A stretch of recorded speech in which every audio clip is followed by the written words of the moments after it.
स्वागत है आप सभी का दुबे सर के फिर से एक नए क्लास में।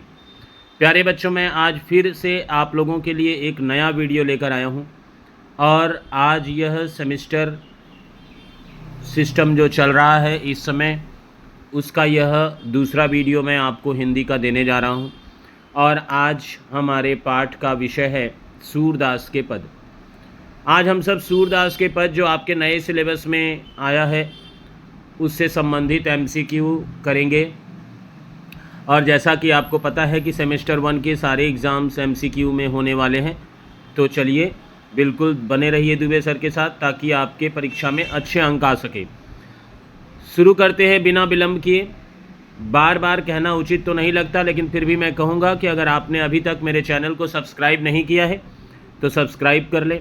बेल आइकन नहीं दबाया है तो बेल आइकन दबा लें, क्योंकि जब भी मेरी वीडियो आए तो आपको वह उसकी सूचना मिल सके जो कि आपके लिए बेहद उपयोगी साबित हो सकती है। तो चलिए शुरू करते हैं यह नया क्लास। सूरदास के पद जो सूरदास जी द्वारा रचित है। पहला प्रश्न है, सूरदास का जन्म कब हुआ था? 1475 ईस्वी, 1478 ईस्वी, 1481 ईस्वी या 1482 ईस्वी? तो इसका उत्तर है ख नंबर 1478 ईस्वी। अगला प्रश्न है, सूरदास का जन्म कहाँ हुआ था? सिहीग्राम, मगहर, काशी, मुरैना? तो आप उत्तर देंगे सिहीग्राम। और ये सब कुछ आपके किताब में मौजूद है, आप जीवन परिचय पढ़ें, वहाँ पर आपको मिल जाएगा।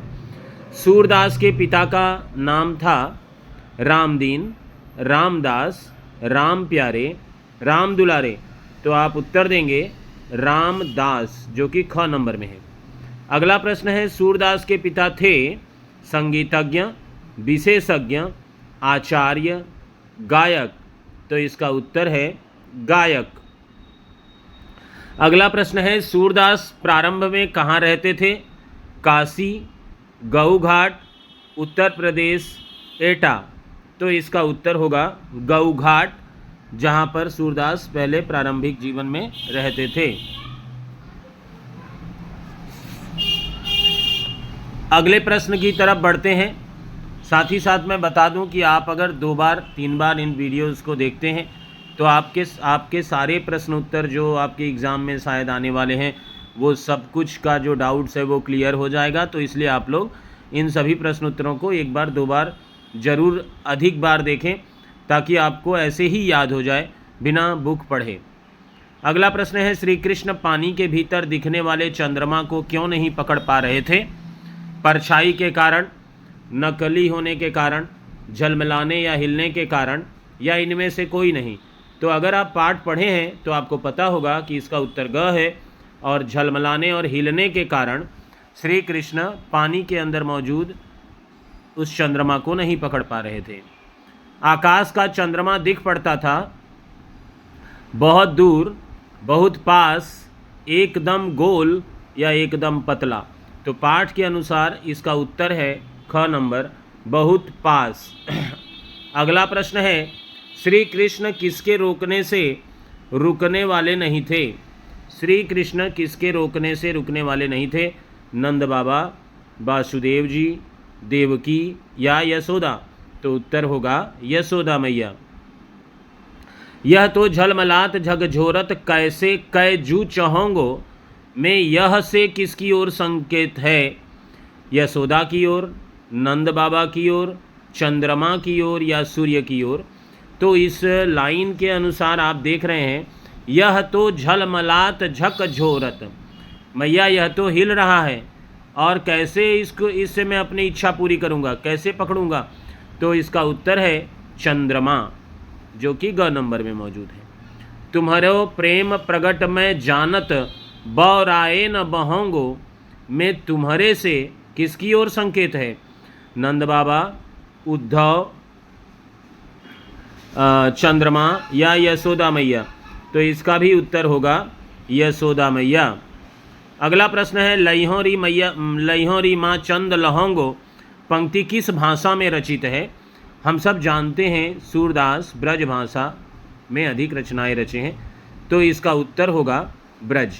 अवधी मैथिली बज्जिका में उत्तर है ब्रज भाषा। श्री कृष्ण किसके घमंड को नष्ट करना चाहते हैं? राधा के, कंस के, चंद्रमा के या उद्धव के? तो इसका उत्तर होगा चंद्रमा के, क्योंकि कृष्ण चंद्रमा के घमंड को दूर करना चाहते हैं। अगला प्रश्न है, कहाँ करो जलपुट भीतर को बाहर, ब्यों की गहोंगो, वक्ता और श्रोता कौन है? उद्धव गोपियाँ, कृष्ण सखा, यशोदा नंद, कृष्ण यशोदा। तो इसका उत्तर होगा कृष्ण यशोदा। कहाँ करो जलपुट भीतर को बाहर, ब्यों की गहोंगो में वक्ता और श्रोता कृष्ण और यशोदा। श्री कृष्ण का शरीर किस रंग का है? तो इसका उत्तर है गोरा, काला, श्याम, गेहुआ। उत्तर होगा श्याम। श्री कृष्ण पर कौन मुग्ध हो गए हैं? ब्रह्मा, उपवन, नदी, वन, तालाब, विष्णु या ब्रह्मांड? तो इसका उत्तर है ख नंबर, उपवन, नदी, वन, तालाब। अगला प्रश्न है, श्री कृष्ण गोपियों से हट करके क्या खाते हैं? दाल चावल, दही रोटी, मक्खन या मक्खन रोटी? तो उत्तर होगा सिर्फ मक्खन, जो कि ग नंबर में है। अगला प्रश्न है, सूरदास के गुरु कौन थे? तो सूरदास के गुरु थे वल्लभाचार्य, रामानंद, रामानुजाचार्य या नरहरिदास? तो आप उत्तर देंगे इसका क नंबर, वल्लभाचार्य। सूरदास का संबंध किस मार्ग से है? तो कृष्ण मार्ग, दैत्यवाद, अदैत्यवाद या पुष्टि मार्ग? तो आप इसका उत्तर देंगे उनका संबंध पुष्टि मार्ग से है। अगला प्रश्न है, वात्सल्य रस का सम्राट किसे कहा जाता है? तुलसीदास को, कबीर को, जायसी को और या सूर को? तो आप चूँकि आप जानते हैं कि मैं इस समय सूरदास का पाठ डिस्कस कर रहा हूँ, इसलिए यह बड़ा आसान है कि आप इसका उत्तर दे दें सूरदास। लेकिन जब सामूहिक रूप में आएगा, जब पेपर में पूछा जाएगा कि वात्सल्य रस का सम्राट किसे कहा जाता है, तब आप जरूर परेशान होंगे। इसलिए यह उत्तर दिखने में जितना सरल लग रहा है उतना है नहीं। तो इसका उत्तर है सूरदास। अगला प्रश्न है, मैं आप लोगों को एक बात बतला देना चाहता हूँ कि आप लोग सभी प्रश्नों के उत्तर को ध्यानपूर्वक देखें, प्रश्न भी अच्छी तरह से समझें। प्रश्न आप अच्छे से समझेंगे तभी आप सभी उत्तर दे पाएंगे। और बने रहिए, फिर देखिए, सुनते जाइए सारे उत्तर। नगरी प्रचारिणी सभा द्वारा सूरदास के ग्रंथों की संख्या कितनी बताई गई है? 23, 25, 24 या 26? तो उत्तर होगा 25। सूर सारावली किसकी रचना है? फिर मैं बताया कि अगर आप पाठ डिस्कस कर रहे हैं तो आप आसानी से उत्तर दे सकते हैं सूरदास। ऐसे भी सूर सारावली नाम से ही समझ में आ रहा है कि उसका उत्तर सूरदास ही होगा। आगे बढ़ते हैं। साहित्य लहरी, नागलीला, गोवर्धन लीला, सूर पच्चीसी ग्रंथों के रचनाकार कौन हैं? इसका उत्तर सूरदास, तुलसीदास, कालिदास, जायसी? तो आप उत्तर देंगे सूरदास। अगला प्रश्न है, सूरदास की मृत्यु कहाँ हुई थी? सीही में, रूनकता में, बनारस में या परसौली ग्राम? तो इसका उत्तर है परसौली ग्राम। श्री कृष्ण माता यशोदा से क्या हट करते हैं? खिलौना लेने का, बांसुरी लेने का, माखन खाने का या चंद्रमा लेने का? तो श्री कृष्ण माता यशोदा से चंद्रमा लेने का हट करते हैं। सूरदास के पद में किस रस की प्रधानता है? वात्सल्य रस, रौद्र रस, करुण रस, बीभत्स रस? तो इन सब में उत्तर होगा पहला, वात्सल्य रस।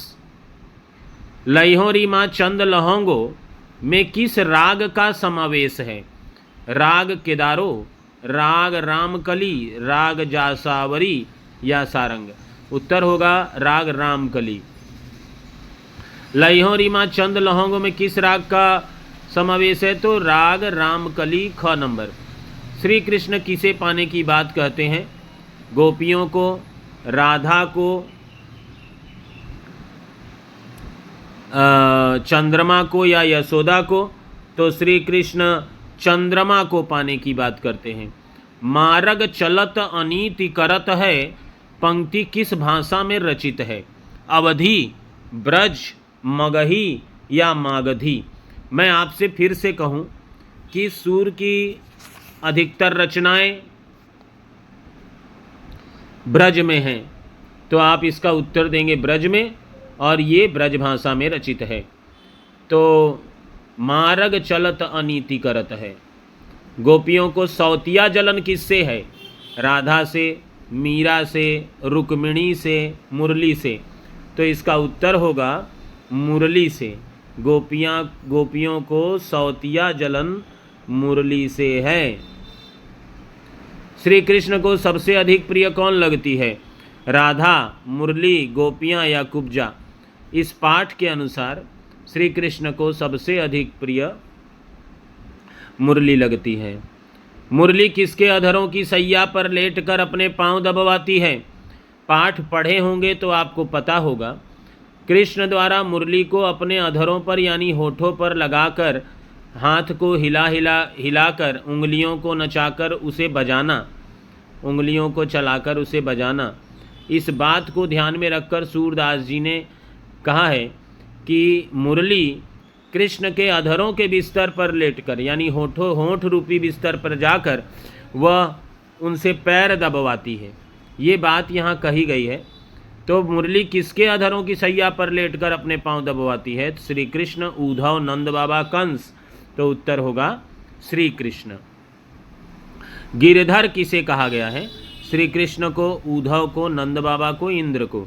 तो श्री कृष्ण को गिरधर कहा गया है।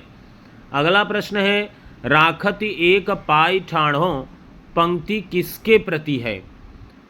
राखति एक पाई ठाणो, रखती है एक पैर पर खड़ा करके। ये बात किसके प्रति कही गई है? तो उत्तर है श्री कृष्ण, मुरली, गोपियाँ या यशोदा।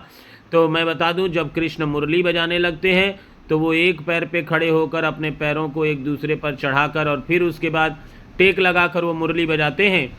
इसी कला के कारण यहाँ पर कहा गया है कि मुरली कृष्ण को अपनी तरह नचाती है और एक पैर पे खड़ा करके रखती है।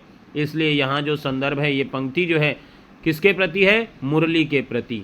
ख नंबर, धनि तुम्हारो व्यवहार में तुम्हारों से कौन संकेतित है? धनि तुम्हारो व्यवहार श्री कृष्ण, यशोदा, उद्धव, गोपियाँ। तो कृष्ण के बंधु उद्धव से संबंधित है यहाँ। अगला प्रश्न है, उद्धव कृष्ण का कौन सा संदेश लेकर आए हैं? योग का, भोग का, ज्ञान का, अज्ञान का? उत्तर देंगे योग का।